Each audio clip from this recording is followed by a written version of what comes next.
Bismillahirrahmanirrahim. Assalamualaikum warahmatullahi wabarakatuh.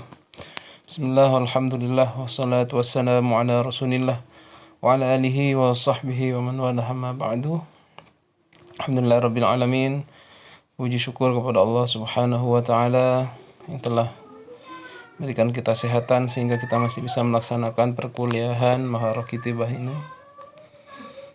Pada pertemuan kali ini kita masuk kepada Al-Wahdah Ats-Tsaniyah, unit kedua dari buku Maharat Al-Kitabah Al-Arabiyah. Tadi sudah teman-teman berdiskusi. Ini adalah penjelasan saya tentang teknik menulis paragraf dengan metode At-Ta'dad ya. At-Ta'dad lebih pasnya ini diartikan dengan pemaparan data atau statistik. Baik, kita baca saja pada paragraf berikut ya. Iqra al-faqrah an-namudhajiyah at-taliyah murakkazan ala kullin minal ma'ani wa tartibil afkar wa wadhaifil jumal fi tatwiril faqrah. Bacalah paragraf contoh percontohan berikut dengan memperhatikan daripada makna-makna dan tertib alur pemikiran dan juga tugas daripada kalimat dalam mengembangkan sebuah paragraf. Baik, kita baca. Fi mu'dhamil fiqril maktubati bishaklin jayyid yumkinu taqsimul jumali min haitsul wadhaif ila arba'ati anwa'. Pada sebagian besar paragraf yang ditulis dengan cara yang baik, kita bisa membagi kalimat-kalimat yang ditulis dalam paragraf itu dibagi menjadi 4 bagian. Awalan hunaka al-jumal al-istihlaliyah. Wahia al-jumal allati tuqaddim al-mawdu' ar-ra'isi lil faqrah bi akmaliha. Yang pertama, kita menulis dengan kalimat istihlaliyah. Apa itu kalimat istihlaliyah? Adalah kalimat yang ditulis di awal paragraf yang menggambarkan tema yang akan dibahas secara sempurna. Itu disebut istihlaliyah. Kemudian sanian yang kedua, hunakal jumal al-musanadah allati ta'malu ala tatwiril faqrah bi an tatrah amthilah aw tafasil mutanawwi'ah tusanid al-afkar allati tatrahuha al-jumal al-istihlaliyah. Yang kedua adalah kalimat al-musanadah atau kalimat yang membantu atau pengembangan daripada kalimat pokok tadi itu. Yang dia tugasnya adalah mengembangkan sebuah paragraf dengan memberikan contoh atau detail-detail yang berbeda-beda yang akhirnya memberikan penguatan terhadap pokok pikiran yang ditulis di al-jumlah al-istihlaliyah yang pertama itu. Jadi ini yang kedua. Jadi ditulis dulu pokok pembahasannya, main idenya gitu ya. Kemudian baru berikutnya adalah sebagai kalimat pengembang atau controlling idea itu. Wasalisan hunaka al-jumal allati ta'dilu wijhatan nazar aw siyaq bi an tawaffara al-intiqalan salasan baina majmu'ati min al-afkar. Yang ketiga adalah kalimat yang ditulis untuk memberikan sudut pandang, memberikan opini, dan hal tersebut dilakukan dengan penulisan yang renyah, yang lembut, perpindahannya di antara kumpulan-kumpulan daripada fikrah tadi yang ditulis. Jadi diberi wijah nazar, diberi opini. Kenapa kok seperti itu? Jadi ini seakan opini dari si penulis. Yang terakhir rabi'an hunaka al-khawatim wa hiya al-jumal allati tahtatimu al-afkar al-matruhah fil fikrah bi uslubin nafsi muqni. Yang keempat adalah penutup.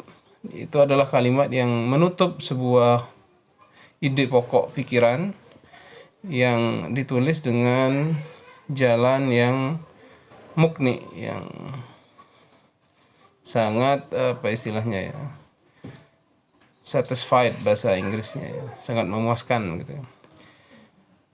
Jadi ditulis penutup yang memberikan kesimpulan sehingga pembaca itu puas akan apa yang dibacanya, tidak lagi bertanya-tanya dan bingung. Laisa minad daruri an takhda'a jami'al kitabat li hadhihi an-naw' min at-tahlil.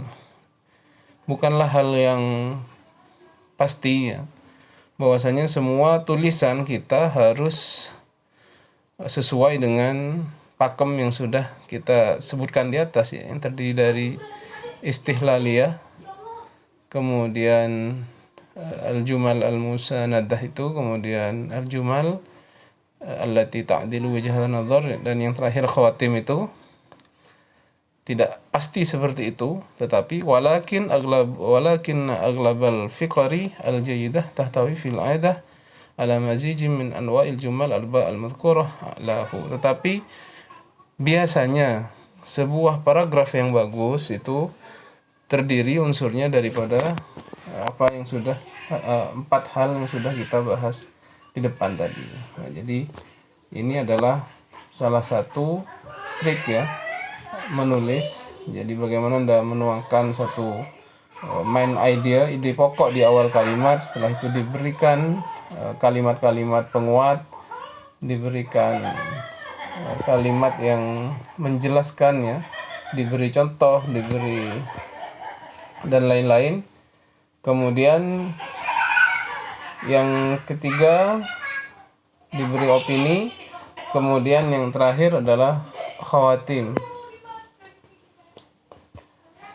Baik, ini adalah salah satu contoh kalimat yang paragraf yang baik. Kemudian lantas apa hubungannya dengan yang kita baca tadi, kitabatul faqrah bi uslubi ta'dad? Nanti akan ada contoh lagi bagaimana ada paragraf itu yang menyajikan sebuah data statistik ya. Kita langsung saja ke halaman berikutnya, silakan. Ya, terus nah ini.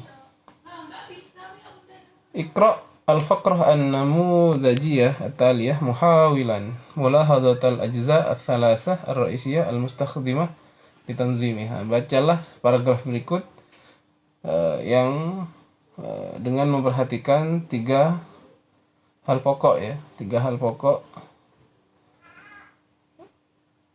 yang kita pelajari di atas tadi.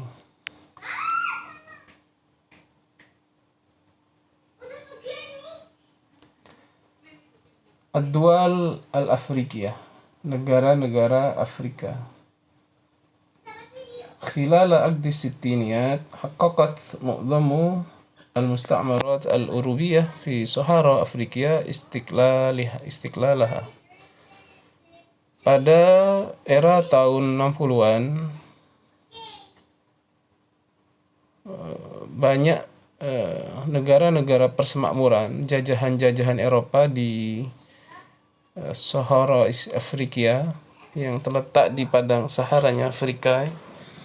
Ini sebutan ya, sebutan bagi negara Afrika. Mendapatkan apa? Istiqlalaha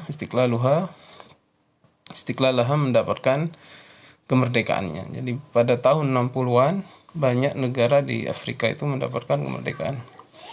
Fafil Gharbi istaqallat Nigeria am 1960. Pada wilayah barat Nigeria ya menjadi sebuah negara yang merdeka pada tahun 1960. wa Sierra Leone am 1961 dan negara Sierra Leone pada tahun 1961, wa Gambia am 1965 dan Gambia pada tahun 1965. Wa hadhihi kulluha musta'miratu Britania. Ini adalah jajahan Britania, Inggris. Sabiqah, yang terdahulu, indomat ba'da istiqlaliha ilal ailah al-umam al-harrah al-mustaqillah, yang setelah merdeka itu mereka kemudian bergabung kepada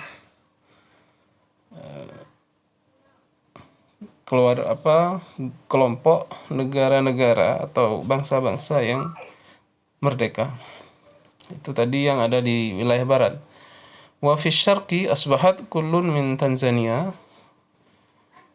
1961, wa Uganda 1962, wa Kenya 1963, wa Zambia 1964 dualan mustaqillatan anil hukmi Britani. Dan pada di daerah timur ya, Tanzania, Uganda dan Kenya pada tahun 61, 62 dan 63 dan 64 ya.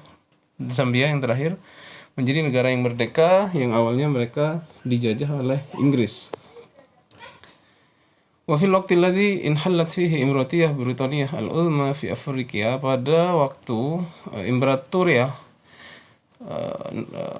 negara atau Imperator Inggris yang agung ya, kerajaan Inggris Raya itu masih menancapkan kakinya atau menancapkan kukunya di Afrika, insahabat Fransa mustamir raqam 2.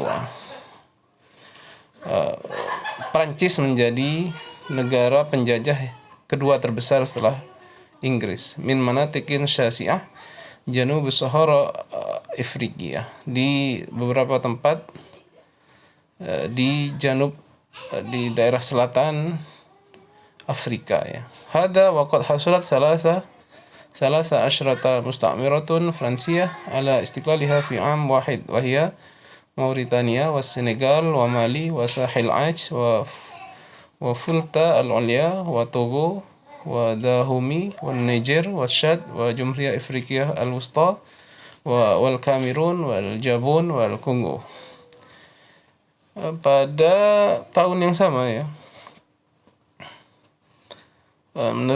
telah merdeka ya dari penjajahan Prancis negara berikut ini: Mauritania, Senegal, Mali, Pantai Gading, Volta, Togo, Dahomey, Niger, Chad, Jumhuriyah Afrika Wusta, Republik Afrika Tengah, Kamerun, Gabon dan Kongo.